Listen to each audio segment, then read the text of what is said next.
Hey, what's going on? It's Jason Lucchese and welcome back to the YouTube channel. We've got some exciting news that we need to talk to you about right now with what's going on currently in the market. And I'm joined by my good friend, partner, Mr. Michael Bretthauer. Michael, how you doing, man? Hey, I'm doing good, guys. Glad to be here again. Glad to talk about some current stuff and just have some more fun. Absolutely. And, right now we all know kind of like what's going on, right? We've got like things coming up here potentially in the fall to where this whole COVID thing might come back. So people are kind of freaking out. Kids are back in school. We're starting to hear new cases. And also too, we've got a presidential election coming up. And I'm just going to tell you right now, this video has nothing to do with politics whatsoever. I'm not going to bring up anything with like the candidates or anything like that. But one of the things historically that we've seen, and Mike, you know this because you've been in the military, you've seen how different regimes change things.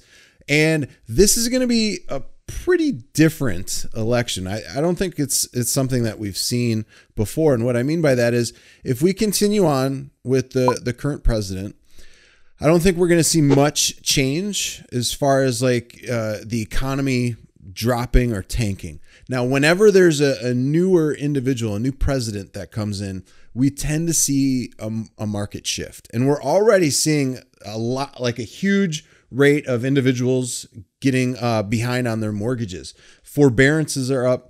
Defaults are coming in every single month. I heard somewhere, and don't forget taxes. Don't forget falling behind on taxes. Yeah, people are falling way behind on taxes, and the main reason why for that is, Mike, and we could talk about this here in just a little bit, but they've delayed the auctions. So they're delaying a lot of things right now. They're putting things on hold because, things aren't really that strong right now with a lot of people. Unemployment rates are at their highest. And one of the reasons too, Mike, we could talk about this, a lot of people aren't going back to work right now. Like I've talked to a couple small business owners. I go to this place here. It's called Clean Juice in Fishers. And I go there and I talk to the guy and he was like, I can't get anybody to work for me during the day. And I'm like, why do you think that is? Well, right now, is it the taxes that the unemployment that they're getting right now? It's like what, $600 a week or something? Well, it's been cut in half. Oh, it has. So now people could potentially be going back to work. So they get their regular unemployment benefits plus, I believe it's $300 or $400 right now. So in Indiana, I think the maximum that you could get without taxes being taken out is $389 per week or $399 per week. Then you get the additional money from the government. So for folks right now that might be making like an $18,000 to $22,000 per year salary, a lot of those folks are thinking, well, I could just continue to be on unemployment. And that's really not helping the economy because who's paying for that is us, the taxpayers that, are working, that are doing stuff right now in the economy. We're going to be hiring here soon. Let's talk about this, Mike, because you saw it when you got out of the Marines. You saw I was doing the short sale stuff here. What were you kind of seeing? Because you moved from California back here to Indy. What was the scenes like? Do you see the same type of landscape that we're kind of going to be seeing probably in the future here? Well, Jason, as you pointed out, I was just getting out of the military and, new to real estate. I had come out, I think, a few weeks earlier, and we went out and checked out a self-storage. We initially were going to get started with some self-storage units, but we ended up getting a short sale course, which you went through, and you got started with that. And then I came out to Indiana and started working with you. And the first thing I noticed when it came to working with short sales and people that are, facing foreclosure was not just the number of how many there were, but how eager they were to get help. Like they couldn't get, there was no answers for them anywhere. They kept getting spun in circles as far as like, I think loan modifications was one of those big things that I had heard. I'm like, oh yeah, I can get a loan modification. I remember hearing a little bit about that when I worked at Countrywide for a little while. So I had a little bit understanding of how that worked. And I was like, loan modification, like I know there's this whole process when it comes to getting loans, getting approved. So I don't see that working too well. And when it came to most cases, it didn't work. So I saw a lot of people try to reach out for help. A lot of people falling behind, losing jobs. That was one of the main reasons that they fell behind a lot of people that we had talked to. And it's completely different now, right? Because companies were actually, they were going out of business. A lot of companies right now are going out of business, but we're in a different, I feel like we're in a different spot with people. People can, in certain situations, not everybody, in certain situations, they can go back to work, but some are choosing not to. Yeah, that's a little bit different. See, in that case, people were desperate for work. Everybody was looking for work. People we were talking to, they were trying everything to work, like to make money. And they were even moving out of the state. Oh yeah, they were leaving the state, going to different areas. Like they were uplifting their life, trying to find work. So that was a big difference. There wasn't a lot of government handout for those folks. It was more like, hey, that's the way life is. If you don't make it work, you don't make it work. That's why you're on this channel learning so you can make this work. But now there's been a lot more handout, and it's really kind of changed the way the market is now. Yeah. There's a lot more, false hope, people living on this false hope. And I feel like there's going to be this big explosion of properties that are just going to be like, oh, you didn't know you had to pay this. You didn't know, you thought you were just going to be forgiven for this debt forgiveness thing, I guess. Yeah. And, a couple key things that you need to know about going in to especially the end of 2020 and the beginning of 2021.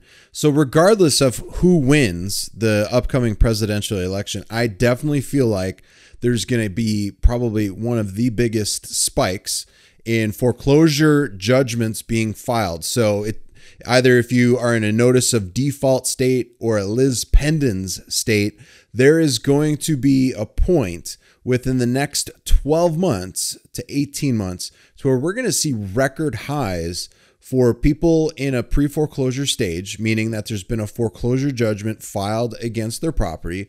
And we're also going to see probably a monumental spike in individuals that are going to lose their property due to being delinquent on their taxes.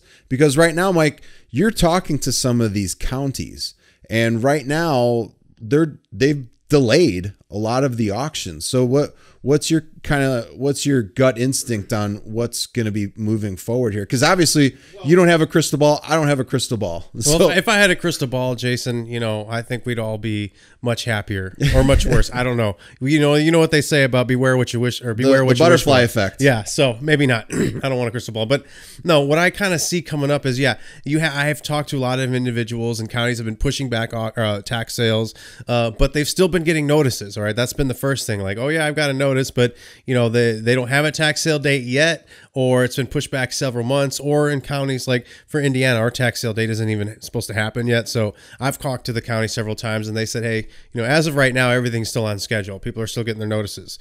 We did have a delay in our tax sale this previous sale, but as far as the next one, they're saying not yet. But what I see start happening is because people right now, they're still getting notices. One thing. Two, or the second, is interest. They're still getting interest on these, delinquent taxes that they're owed, or fines or whatever it is that they're owed. So it's not just that they owe this balance, but the wheels are still spinning. It's like things are still happening in the background, even though they think everything is on pause. Most people think everything is kind of paused right now, but it's not. Everything is still happening in the background. And now we're in that phase, I think that dip phase where we might have 2.0, or we don't really know, but we're in the down dip part of that.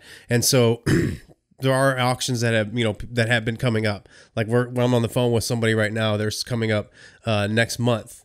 They're about to lose their house over a few $1,000, $3,000 some dollars, and it's supposed to coming up next month. Now he thought he had a lot of time on this because of what was going on. Right. And the sad thing here is, you're right, Mike. It's just like the loan modifications that the banks were doing back in 2008. I think they're going to probably have some sort of a mess of, potentially doing loan modifications again for folks, just because the numbers are high. It's like 4 million plus people that are having like a default rate right now. So it's very similar to loan modifications that they're doing with tax delinquencies as well. Back in the 08 to 2011 time frame is when banks would tell folks, yeah, we're going to try and get you approved for a loan modification. But what's happening is they're trying, and I'm going to do the air quote, they're trying. But what's happening also too is that foreclosure judgment is placed against the property, and that's not stopping. The wheels are constantly building up momentum to where that car is going to fly through the finish line to get that property to auction so that the bank could get their money back. The bill always comes due. Yeah, and the same thing's happening right now with tax delinquent properties is the same thing. Interest, penalties, it's all reoccurring right now. It's occurring on top of what they owe, and people aren't aware of this, and it's unfortunate because you're not hearing about it on the news. There's just a lot of crazy stuff being on the news, and one of the things that could really be helpful to people right now is not being shared. It's not being told. So some of the things why we made this video is so that you can be prepared. Okay, you could be prepared for what's going to be more than likely. And again, Mike and I don't have a crystal ball, but the writing's kind of on the wall, just like the writing was on the wall back in 2006 with what was going to happen in 2008. The writing's on the wall. And I personally feel like get cash buyers ready to buy from you. Get private money put together so that you can pull the trigger on properties quickly. Get acclimated to what's going to be potentially coming down the road here from a short sales standpoint. Short sales are going to be plentiful, in my opinion. And again, this is just my opinion. I didn't go to school to become a key economist in the country. Didn't go to college at all, but I've seen what has happened, especially from 2008. And I definitely feel like if you can put your cash buyers together, and we'll put a link in the comments below so that you can check out the video that we did with Jason Palliser, where he was talking about cash buyer hacks. So I would recommend that you do that. And if you want to build like long-term wealth, and maybe you want to do like fix and flips, because there's going to be a huge opportunity for that, I would put together some private money for that, or start reaching out and discussing things with maybe your local bank. Now, what I mean by local bank is like, your credit unions, your state level banks, maybe regional level to where they have a footprint in maybe 2 or 3 different states. But I would build relationships with those folks like right now. And we've gone over how to do that in other videos, and I'll put that link here as well so that you could check out how to find the banks in your area. But Mike, what are you kind of thinking? Like, I don't think a huge amount's going to happen at the end of 2020, but I think 2021, like the eviction processes are going to be drastically up. Notice of defaults are going to be extremely high. And the tax lien stuff not tax lien stuff, but the tax delinquencies are going to be really high. So 2 important things you kind of said: building your cash buyers list and putting together private money. Those are 2 kind of relatively easy things you can do at this point, because in this market, actually selling a property happens really quick. So the buyers are the ones that are kind of struggling to keep up. So finding buyers and saying, hey, I'm going to be coming across some, or I'm working on right now. I am coming across some really, heavily discounted properties, things that aren't on the market. And I don't know, it looked like you bought a few properties in the area. I thought you might be interested in something like this. Oh, you are? Okay, great. Yeah, I'll tell you what, I'm putting lists together right now. As soon as I get, something solid together that, I think would kind of fit what you're looking for, I'll send it over. Okay. And get to work on finding properties. Because like I said, what we're talking about right now, tax liens, foreclosures, all these stuffs, these are available right now. Second thing, putting together private money, same thing. Yeah, you bring up a good point. Cash buyers can also be your private money lenders. So as you're out there and you're going fishing, I like to call it fishing. Right now, there's so many fish. You know those koi ponds to where there's tons of those fish in there, and they're like super. For some reason, you can like pet them. They're koi. Yeah, you can actually they come up to the surface of the water and they'll let you pet them and stuff. Right now, that's kind of like where cash buyers are. You just have to go to the right fishing spots. Now we know what Jason does when he comes across a koi pond. Oh, I love those fish. Those are great. If I could put a pond, like a small pond in the backyard, I would, but unfortunately it gets a little cold here. Well, just open your eyes a little bit. All we're talking about is like, hey, this is what we experienced recently in 2009. It's a lot of the similarities. What did you see when you came out? Great. So all this stuff you could research online right now. You can. Yeah, and also too, there might be more stimulus money coming out to folks too. That's going to be something that could potentially be helpful for folks. There's still a lot of people out there though that are starving. They're hungry. Their businesses aren't able to be open right now, and it's unfortunate right now because I firmly believe, and my opinion could vary to yours. I think the businesses should be opened. And I think these folks that have businesses, they're losing out. Well, big time think right about another thing here when it comes to these business owners. What is something a lot of business owners have in their portfolio? Investments. Rental properties. Okay. What do you think they start selling off in order to try and keep their business floating? Well, yeah, they're going to be liquidating those. And it's just, it's a difficult time for a lot of folks right now. And we would love to help. If you would like to set up like a 30-minute call with us and talk about your business, and we could kind of give you some feedback, see how we can help you. Mike's going to have like a link right below here, myblueprintcall.com. Go over there. You could schedule a time. You'll either speak to Mike, myself, or Jason Palliser. And maybe Mike might put like a little picture of Jason Palliser here.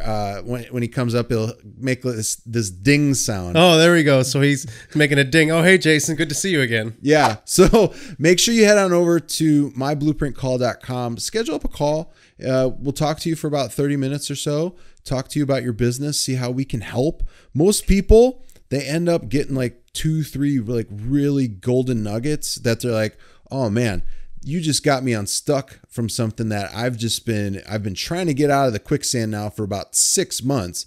And just one thing you said to me was so helpful that, I'm able to go and get this house done. It's just really, really helpful. So myblueprintcall.com, head on over there, and would love to have you schedule a time. And you'll go right over to our website, and it's all pretty self-explanatory from there. Once you go to the website, you'll see how you could schedule up that call with us. We just have a couple quick questions. Schedule a call, myblueprintcall.com. As soon as you get there, visit our website. There's some quick information. Click to join the book a call, ask a couple questions, and then you'll get a call. It's that simple. Awesome. Hey, thanks for tuning in to our video today. You have a great day, and make sure you become a subscriber. Hit that subscribe button, hit the notification bell so that you can get notified of whenever we have brand new videos that come out, because that's going to be helpful for you. We've got videos coming out like 2-3 times a week, and they're always jam-packed with information that's going to help you and your business succeed long-term. And also make sure you give us a huge thumbs up. That helps out quite a bit. Other than that, have a fantastic day. I'll talk to you on the next video.